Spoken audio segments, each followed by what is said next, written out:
배당세율을 깎아준다고요? 솔직히 처음 배당세율 인하 가능성 뉴스를 봤을 때는 에이 설마 했는데요.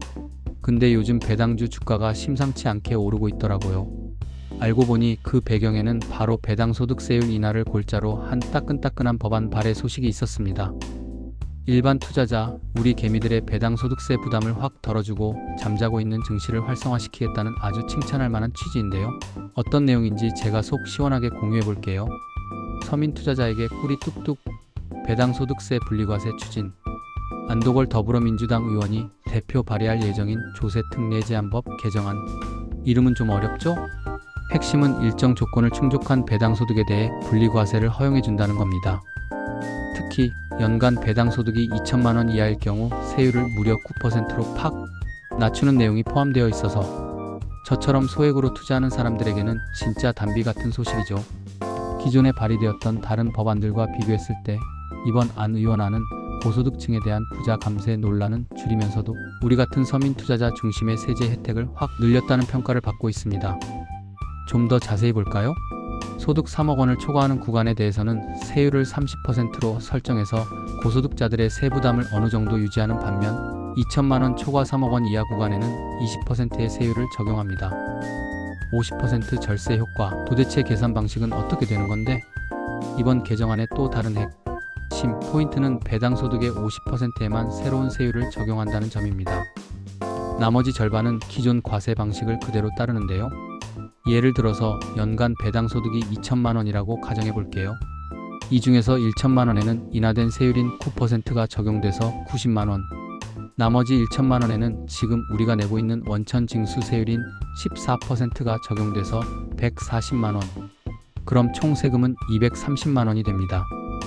기존 방식대로 14%를 적용했을 때 세금 총액이 280만 원이었던 것과 비교하면 무려 50만 원이나 세금을 덜 내게 되는 거죠. 만약 배당소득이 2억 원이나 된다면 풀업 50%인 1억 원 중에서 2천만 원까지는 9%, 나머지 8천만 원에는 20%의 세율이 적용됩니다. 그리고 나머지 1억 원은 다른 소득과 합쳐서 세금을 매기게 됩니다. 이렇게 절반에만 새로운 세율을 적용하는 방식은 세금 수입이 너무 많이 줄어드는 걸 막으면서도 투자자들에게 실질적인 절세 혜택을 제공하려는 똑똑한 의도로 보입니다. 어떤 회사가 혜택을 받게 될까? 배당에 진심인 기업을 찾아라. 이번 법안은 배당을 적극적으로 하려는 기업에 더 많은 혜택을 주기 위해서 적용 대상 기업 기준도 꼼꼼하게 조정했습니다. 기존 안보다 배당 성향 기준을 40% 이상으로 확 올려서 현재 코스피 139개사, 코스닥 134개사가 이 요건을 충족하는 것으로 분석됩니다. 여기에 더해서 단순히 배당 성향이 높지 않더라도 우리 주주님들께 더 많이 돌려드리겠다 하는 의지를 보여주는 기업들을 포함시키기 위해서 최근 3년 동안 평균 배당금 증가액이 5% 이상이면서 작년 배당 성향이 20% 이상인 기업도 포함될 예정이라고 합니다. 이건 기업들이 알아서 주주들을 챙기도록 유도하겠다는 정부의 의지가 담겨있는 부분이겠죠? 3년만 딱 적용?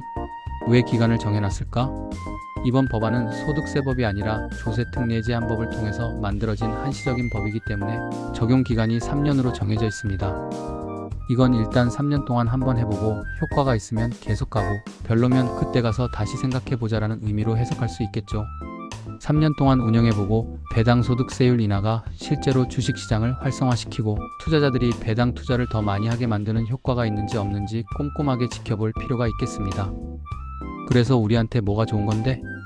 이번 배당세율 인하 소식은 장기적인 관점에서 안정적인 투자 수익을 원하는 우리 같은 일반 투자자들에게 배당주의 매력을 훨씬 더 높여주는 계기가 될 거라고 생각합니다. 저한테는 ETF가 대상이 될지가 제일 중요한데요. 그리고 분리과세가 되면 금융소득종합과세에 포함되지 않기 때문에 이것도 엄청 중요한 부분입니다. 제가 배당금 받는 총액이 올해 연말 지나면 금융소득종합과세 대상연 2천만 원이 될 것 같아서 분리과세에 엄청 신경 쓰고 있거든요. 여러분은 이번 법안에 대해서 어떻게 생각하시나요? 댓글로 여러분의 소중한 의견을 나눠주세요.